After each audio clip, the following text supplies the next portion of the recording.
And Tyreek on a Monday night a couple years ago, maybe was having that monster season, played against the Titans, had to leave that game, and this is a tough one. Tyreek Hill's Monday night was supposed to mark a fresh start for the Miami Dolphins. Instead, it turned into a nightmare that has everyone in the NFL world holding their breath. Hill, one of the fastest players in football, went down with an injury so bad that even the toughest players had to look away. The Dolphins were playing the New York Jets at home.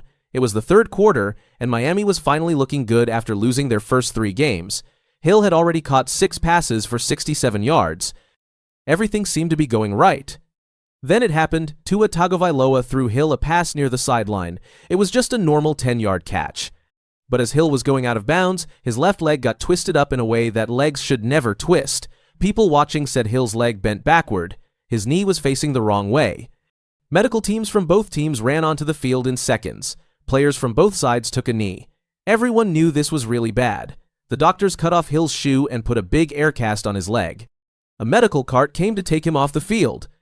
But here's the crazy part. Even though Hill was badly hurt, he was smiling. He was clapping his hands and waving to the crowd. Miami's coach, Mike McDaniel, said Hill was probably in the best spirits of any player he had ever seen get hurt that badly. McDaniel said Hill told him, "I'm good, just make sure the guys get this win." Even with a terrible injury, Hill was thinking about his team. The Dolphins took Hill straight to a nearby hospital. He stayed there overnight. The doctors did an MRI and a CT scan to look at every part of his knee. Hill's agent, Drew Rosenhaus, explained what they were checking. They needed to see if any ligaments were torn. They had to check if bones were broken. They looked at the blood flow in his leg. And they had to make sure there was no nerve damage. After all the tests, Coach McDaniel told everyone that Hill had a dislocated knee. That means the bones in his knee got pushed out of their normal spots. It's one of the worst injuries a football player can have. Tyreek Hill's 2025 season is over. He won't play another game this year. But a dislocated knee is much more serious than just missing a season. When someone dislocates their knee, lots of things inside can get hurt. There are 4 main bands called ligaments that hold the knee together. When a knee gets dislocated, some or all of these can tear. The cushions inside, called the meniscus, can rip. Even the bones can get damaged. The scariest part is 2 other things. One is a nerve that controls feeling and movement in the lower leg and foot. If this gets damaged, a player might not be able to move their foot right. The other is an artery behind the knee that sends blood down to the lower leg. If this gets damaged, doctors have to do surgery right away. That's why they rushed Hill to the hospital so fast. Right now, nobody knows exactly which parts of Hill's knee are damaged, but everyone knows the recovery will be long and hard. Most players who dislocate their knee are out for at least a year. Some never play again. There have been other players who got this same injury. Marcus Lattimore was a college running back who dislocated his knee in 2012. Before he got hurt, everyone thought he would be picked early in the NFL draft. But after the injury, he dropped all the way to the 4th round. He never played a single game in the NFL. The injury ended his football career before it started. Nick Chubb dislocated his knee twice. The first time was in college at Georgia. He tore 3 ligaments and damaged his cartilage. But Chubb worked really hard and came back to play. Then in 2023, he hurt the same knee again while playing for the Cleveland Browns. He needed 2 surgeries. But somehow, Chubb came back again and is now playing for the Houston Texans. But here's the thing. Hill is 31 years old. When you're older, your body doesn't heal as fast. Chubb was only 20 when he first got hurt. Hill is at an age where a lot of players start to slow down even without injuries. As soon as Hill got hurt, messages started flooding in. Patrick Mahomes, who used to be Hill's quarterback on the Kansas City Chiefs, posted right away. Mahomes wrote, "Prayers up, man." Sports reporters called the injury devastating and warned people not to watch the video because it was too graphic. Fans all over the world sent prayers and good wishes for Hill. But the injury isn't the only terrible news for Tyreek Hill. There's something else that nobody saw coming. Something that could mean Hill has already played his last game as a Miami Dolphin. Last year, Hill signed a new contract with the Dolphins. The team added $65 million in guaranteed money to his deal. But there's a twist. The Dolphins can get out of Hill's contract next year if they want to, and it would save them a lot of money. If the Dolphins cut Hill or trade him after June 1st next year, they would save $36 million. That's huge for a team that needs to pay other players. Now think about Hill's situation. He'll be 32 years old when the 2026 season starts. He's coming back from a terrible knee injury, and the last 2 years haven't been his best. In the past 21 games, Hill has only gotten 1,224 yards and scored just 7 touchdowns. The Dolphins started this season 0-3. They won their first game against the Jets, but they're still 1-3. The team needs to make big changes, and Hill might be the first change they make. The money saved from cutting Hill could be used to sign other good players.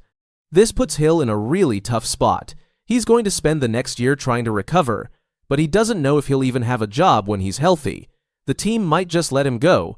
Hill has been one of the best receivers in football for a long time. He's been to the Pro Bowl 8 times. He won a Super Bowl with the Kansas City Chiefs in 2019. He was even named to the Hall of Fame's All-2010 Seconds team. Hill is known for his speed. When he has the ball, he can score from anywhere on the field. Since Hill came into the NFL in 2017, he has over 11,000 receiving yards and 83 touchdowns. Only Justin Jefferson has more receiving yards in that time. When Hill left Kansas City and joined Miami in 2022, people wondered if he could still be great without Patrick Mahomes. Hill answered that question in 2023. He caught 119 passes for 1,799 yards and 13 touchdowns. Nobody in the entire NFL had more receiving yards that year. The whole Miami offense is built around Hill. Coach McDaniel designs plays to get Hill the ball where he can use his speed. Since Hill joined in 2022, the team had only played 1 game without him before Monday night. That shows how important he is. Now the Dolphins have to figure out how to play without their best weapon. Running back Devon Achane said, "I feel like anybody on this team, when they got the ball in their hands, they can make plays. We just got to face the fact that we might not have him." The main player who will have to step up is Jalen Waddle. Waddle is Miami's other star receiver. In the one game Miami played without Hill, Waddle caught 8 passes for 142 yards and a touchdown. But teams will now focus all their attention on stopping him. Got to talk about Shedeur Sanders. Deion Sanders was on a podcast recently and accidentally let it out that the Eagles wanted to draft Shedeur Sanders, and he also turned them down, much like he did the Ravens, due to not wanting to be a backup to a franchise quarterback. Shedeur Sanders made one choice before the NFL draft that no one saw coming. He turned down 2 top teams, and now things aren't going the way he expected. What really happened, and why are some saying it could ruin his future? Let's walk through the full story. The rise, the doubts, the draft drama, and where Shedeur Sanders might go from here. Shedeur Sanders isn't just Deion's son. He carved his own spotlight long before entering the NFL landscape. At Jackson State, he threw for over 3,200 yards as a freshman, earning the Jerry Rice Award and making waves as one of the most exciting young passers coming out of an HBCU program. Then came his transfer to Colorado. In the Big 12, he posted gaudy numbers. He became the Big 12 Offensive Player of the Year, gained national attention, and fans began projecting him as a first-round quarterback. He was flashy, confident, and had that signature swagger that made highlight reels go viral every weekend. People started to believe he wasn't just riding his father's name, he was building his own legacy. Some analysts openly backed him. Dan Orlovsky, a former NFL quarterback turned analyst, declared the tape doesn't lie when defending Sanders against criticisms of his slide. That speech became a rallying cry for Sanders fans. His talent and playmaking flashes were undeniable, even if the edges weren't yet sharpened. But behind the highlight plays and the praise, not everyone was convinced. Even in that hype, cracks were forming. Scouts flagged concerns. He was sacked 94 times over 2 seasons at Colorado. It wasn't just a number to NFL teams, it was a signal. Was it the offensive line, or was Shedeur holding onto the ball too long? Was he missing reads, taking unnecessary hits? These weren't just concerns. They were red flags. Questions about his arm strength, decision speed, and mechanical consistency followed.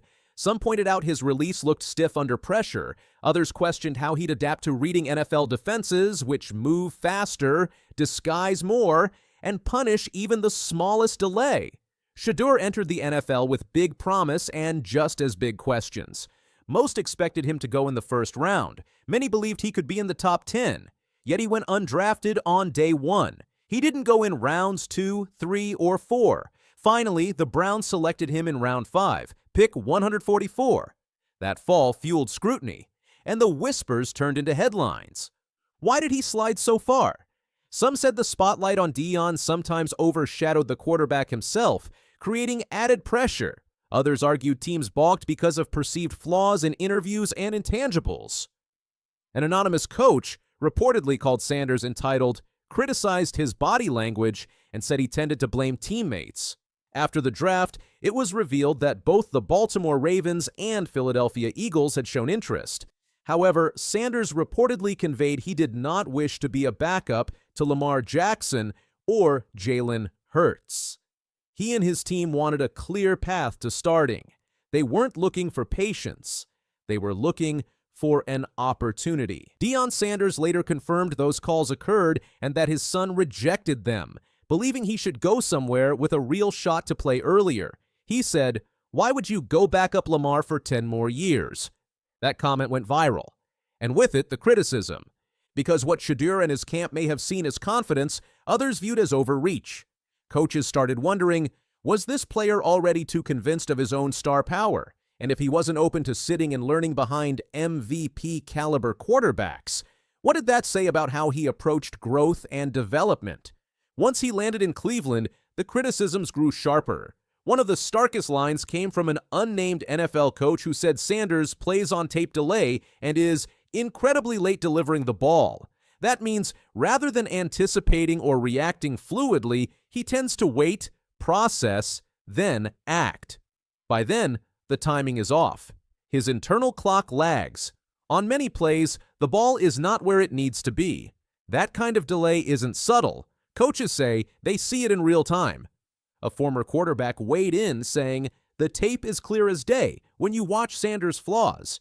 When you blend that with the preseason evidence, it becomes a harder pill to swallow." Against the Rams in the preseason finale, Sanders completed just 3 of 6 passes for 14 yards and was sacked 5 times. That performance is often invoked as proof the critiques aren't just theory, they're manifesting in live reps. These aren't just rookie struggles. They're the kind of issues that make front offices rethink future investments. And with so much hype surrounding his name, every mistake hits a little harder. Imagine an alternate scenario. Sanders accepts the role of a backup in Baltimore or Philadelphia.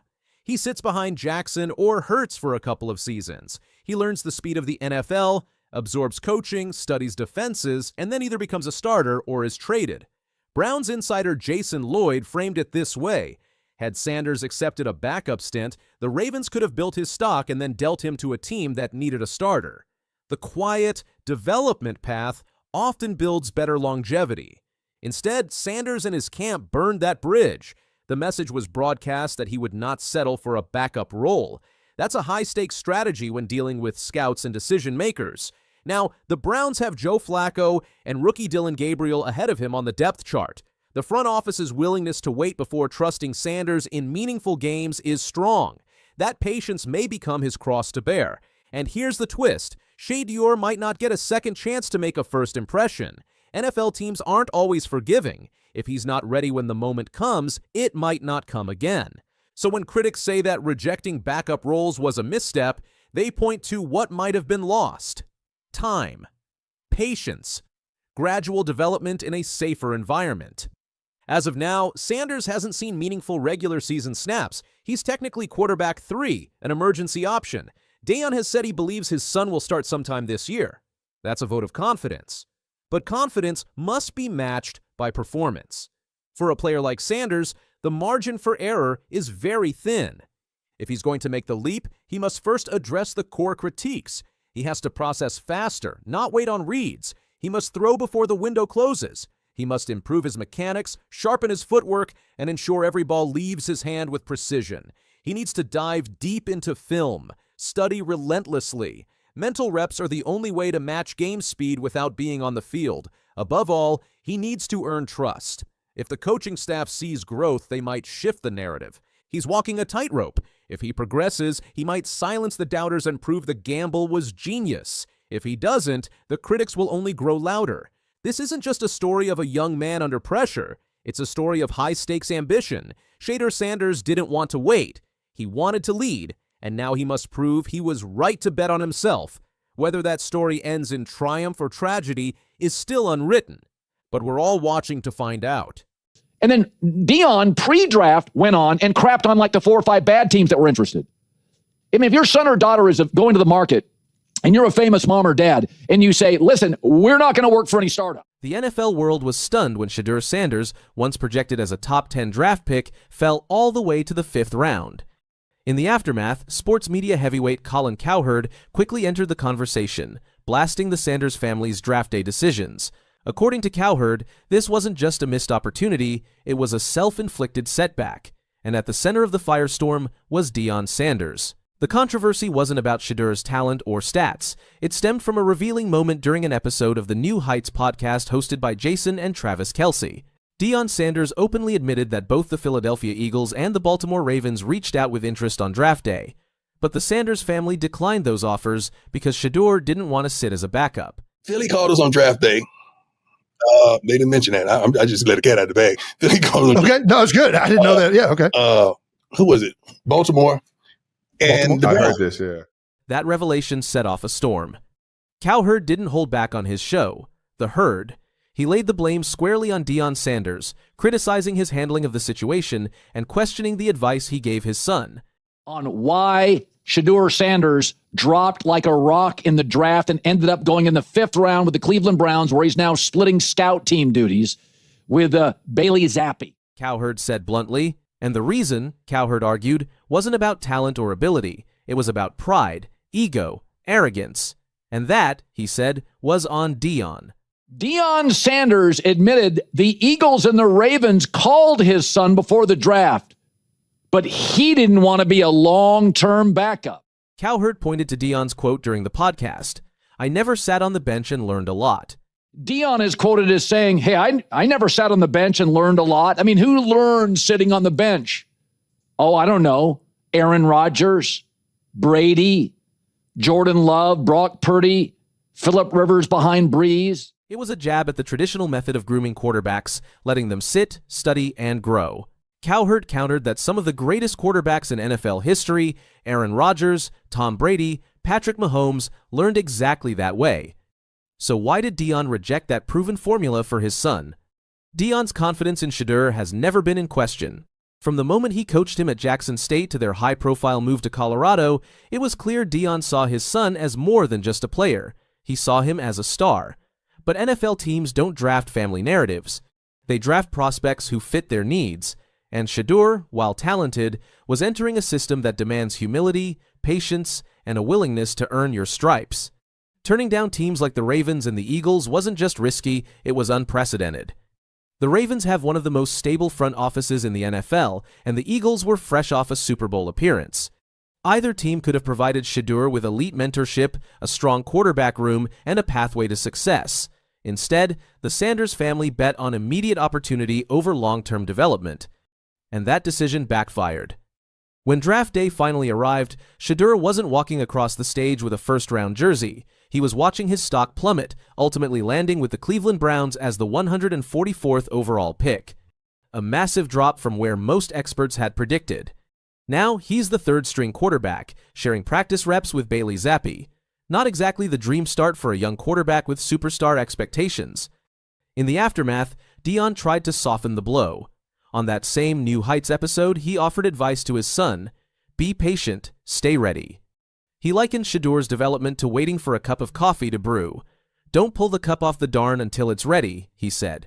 I don't pull the coffee cup off the darn maker before it's ready. It's got to be. It was a poetic analogy, but for many, it rang hollow, especially after he had just dismissed the importance of sitting and learning behind veteran quarterbacks.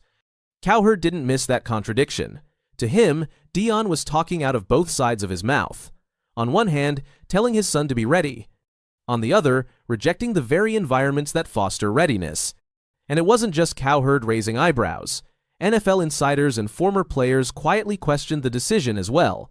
Some cited Shedeur's attitude during pre-draft interviews as a red flag. Others pointed fingers at Deion's media persona, his blunt, often unapologetic style, as a factor that turned off teams. In today's NFL, image matters. Teams want talent, but they also want players who fit their culture. And if a franchise gets the sense that a player, or his inner circle, isn't willing to play the long game, they'll move on. And that's exactly what happened here. To be clear, Shedeur Sanders is far from a lost cause. The NFL is filled with stories of players who were overlooked, underestimated, and eventually proved everyone wrong. Tom Brady was a 6th-round pick. Dak Prescott wasn't supposed to start for the Cowboys. Even Patrick Mahomes had to wait behind Alex Smith.